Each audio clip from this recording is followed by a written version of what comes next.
sorprendería ver a un caballo paseando por Londres solo sin un jinete? Bueno, así es exactamente como reaccionó el mayordomo de la casa de East End al ver un semental en medio de las calles. Sin embargo, su sorpresa duró poco. Un caballo es un caballo, no es gran cosa, pensó el hombre mientras se encogía de hombros y continuaba con su día. A la mañana siguiente lo volvió a encontrar. Ahora sabía que era inusual, dado que un animal abandonado tan grande definitivamente debería haber sido capturado por alguien ya. Es más, el mayordomo estaba seguro de que el semental debía estar mirándolo. El hombre comenzó a sentirse nervioso después de un rato. Seguía notando que el caballo aparecía regularmente cerca de su lugar de residencia. El animal siempre andaba merodeando en algún lugar cercano. El inglés ahora juró que el caballo realmente lo estaba mirando. Comenzó a preguntarse si solo estaba paranoico, pero de nuevo, ¿alguna vez ha habido otros incidentes de un caballo vigilando a la gente? El hombre no le dijo a nadie sobre este caballo sin hogar que deambulaba por Whitechapel. Bastaba con que el ayuntamiento ya le estuviera respirando en la nuca en cuanto a leyes e impuestos. El mayordomo decidió que era mejor que el consejo lo resolviera por su cuenta, pero el aterrador animal ya estaba empezando a caminar en sentido contrario. Solo unos días después, el hombre volvió a encontrarse con el semental y se maldijo a sí mismo.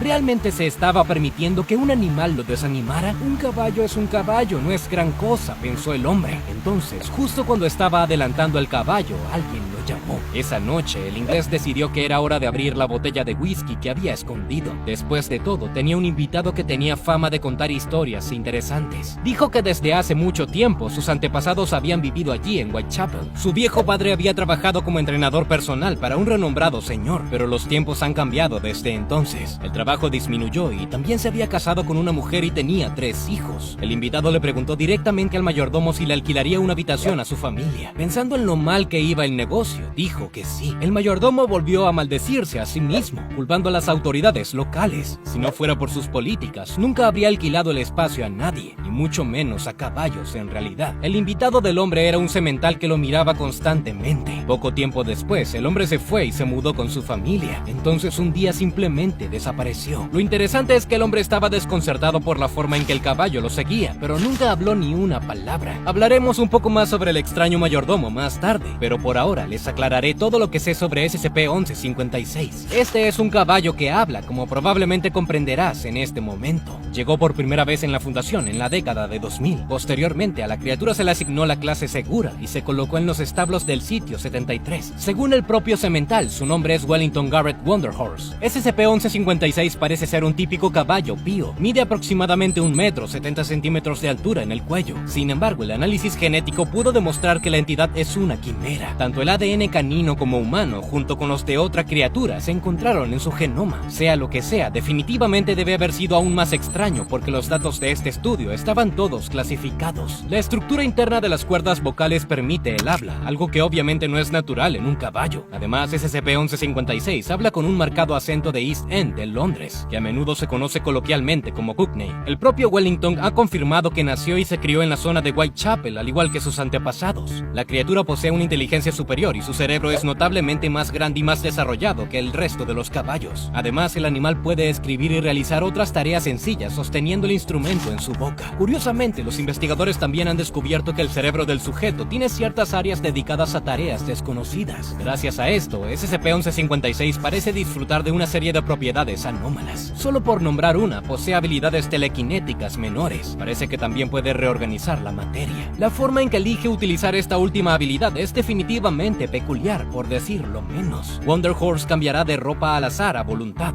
La ropa en sí aparece de la nada y no tiene propiedades anómalas. Por lo general, el sujeto se pondrá un sombrero de copa de seda, así como un pañuelo azul claro con las iniciales del semental bordadas en letras doradas. Todos los atuendos del objeto están documentados. Es conocido por hacer abrigos, máscaras, anteojos y corbatas, junto con accesorios ecuestres clásicos como estandartes heráldicos, arneses de montar y bridas. Un día, por solicitud de uno de los científicos, SCP-1156 apareció con un conjunto completo de armadura de caballo. Wellington se comunica e interactúa de buena gana con el personal de la fundación. Habla de sí mismo, de los detalles de su vida y de su familia. La criatura afirma que es el menor semental con arnés de todo Londres. En un esfuerzo por minimizar minimizar la probabilidad de su escape y posible falta de cooperación, SCP-1156 fue contratado, o al menos eso es lo que él cree. Se requiere que el personal de la Fundación se asegure de que este sujeto siga creyendo que fue contratado por la Fundación. Por esta razón, se le ha proporcionado a la criatura unas condiciones de vida cómodas, suficiente comida, agua y paja. El establo se limpia con regularidad y se cuida al propio Wellington como a cualquier otro caballo normal. Durante el día, el personal le permite pastar en un campo de entrenamiento cercano. También realiza una serie de pequeñas tareas y otras asignaciones que cree que son sus deberes laborales. SCP-1156 es compensado por este trabajo cada 2 semanas. El salario acordado es igual a la medida del Reino Unido. Los costos de comida y el alojamiento de los caballos anómalos se deducen del salario y la cantidad restante se entrega al objeto para que la gaste como le plazca. Todas las consultas potenciales pasan por el oficial de suministros de la Fundación en el sitio 73 de antemano para ser aclaradas. En cualquier momento, SCP-1156 puede tener estos privilegios revocados por mala conducta. Wellington afirma que es una especie común. Los caballos inteligentes supuestamente deambulan libremente por Inglaterra, aunque su número total ha disminuido desde el advenimiento de la tecnología. Los agentes de la Fundación están trabajando para corroborar toda la información proporcionada por SCP-1156, pero aún no todo ha sido confirmado. Con la esperanza de encontrar anomalías similares, la Fundación ha estado monitoreando regularmente las ventas de caballos en Gran Bretaña. Aunque su origen sigue siendo un misterio, está asociado con la compañía anómala Marshall, Carter y Dark. El objeto estaba originalmente en un club de campo, propiedad de una organización conectada en el momento de una redada de agentes de la Fundación. Posteriormente, la entidad fue llevada al sitio 73 y entrevistada por el Dr. Samesh por primera vez. Wellington dijo que pertenece a una antigua raza de caballos inteligentes. Vivió en Whitechapel junto con toda su familia descendiente de su bisabuelo. Cuando el científico le preguntó más sobre si existían o no otros caballos parlantes, SCP-1156 respondió que lo sabía y afirmó que aún no había encontrado caballos que no lo fueran. Sin embargo, el objeto no aclaró exactamente cómo es capaz de manipular el espacio y la materia para hacer ropa. Según el caballo, esto se hace para buscar el papel de su ocupación, que es uno de los secretos de su trabajo. Si uno va a mezclarse con las damas de alta sociedad, es esencial seleccionar un determinado atuendo, pero si en su lugar se va a trabajar con niños, entonces se requiere una apariencia diferente. El increíble caballo también ha demostrado una capacidad para mantener la conversación en temas cotidianos. Desde el momento de su contención, el objeto había estado casado durante unos 6 años. Tiene 3 hijos, Mitchell, Emily y Garrett. Según él, su hijo mayor debería estar asistiendo a la escuela en este momento. Sin embargo, se desconoce la ubicación de las instalaciones de entrenamiento para caballos inteligentes, así como la ubicación exacta de la familia Wellington. Aparentemente solía tener un mal trabajo, así que mientras miraba The Times, se encontró con un trabajo para caballos en un complejo suburbano. Fue entonces cuando cayó en manos de Marshall, Carter y Dark. Posteriormente, fue capturado y obligado a actuar ante el público. Durante 6 meses el objeto llevó a los invitados, les sirvió bebidas y realizó varios trucos y otras tareas que finalmente degradaron y humillaron al orgulloso caballo. Además lo mantuvieron en malas condiciones y, por supuesto, no recibió compensación alguna por su trabajo. Desde entonces, Wellington no se ha acercado a su familia. El caballo dio voluntariamente la dirección de donde vivían, justo antes de su desaparición. Los agentes de la Fundación se dirigieron inmediatamente a la ubicación especificada. Allí sí encontraron a un casero que supuestamente había alquilado una habitación a una familia de caballos. Sin embargo, los esfuerzos por obtener de él la información necesaria resultaron infructuosos. El hombre simplemente dijo que había desalojado a los inquilinos porque solo le causaban problemas a él. No está del todo claro por qué los operativos no pudieron encontrar más información. Por un lado, podrían emplear drogas y realizar un interrogatorio forzoso. Sin embargo, la Fundación no es una organización criminal, a pesar de sus controvertidas acciones. Y de cualquier manera, los agentes realmente no pudieron salirse con la suya, sometiendo a este civil a tal trato. Sin embargo, por otro lado, el administrador podría recibir alguna información sobre inquilinos anormales. Por el momento, no se ha comprobado ninguna información proporcionada por SCP-1156. Sin embargo, es probable que el caballo anómalo haya sido creado por representantes de Marshall, Carter y Dark. Simplemente podrían haber implantado todos estos recuerdos en la criatura, por lo que cuando la Fundación apareció en la ubicación de su país, hicieron lo mismo con la mente del administrador en esta dirección específica, solo para burlarse de la Fundación. Pero aún queda una opción más. La Fundación también tiene a SCP-1867 en su contención. Este es un molusco inteligente que es capaz de comunicarse telepáticamente con las personas. Esta criatura dice ser Lord Theodore Thomas Blackwood. El objeto ha podido proporcionar una cantidad significativa de información sobre actividades científicas. Esto fue confirmado hasta cierto punto debido a que se descubrió un escondite en la casa de que él había especificado. En el lugar había una gran colección que contenía muestras de flora, fauna y otros datos desconocidos. Supongo que estas dos criaturas pueden, de hecho, tener su origen en la misma realidad paralela. Lo más probable es que ingresaron a nuestro mundo a través de anomalías espaciales, o tal vez fueron transportados por representantes de una de las organizaciones conectadas. ¿Cuál de estas teorías crees que es la más probable? O si tienes tu propia teoría, compártela con nosotros en los comentarios. Nos vemos.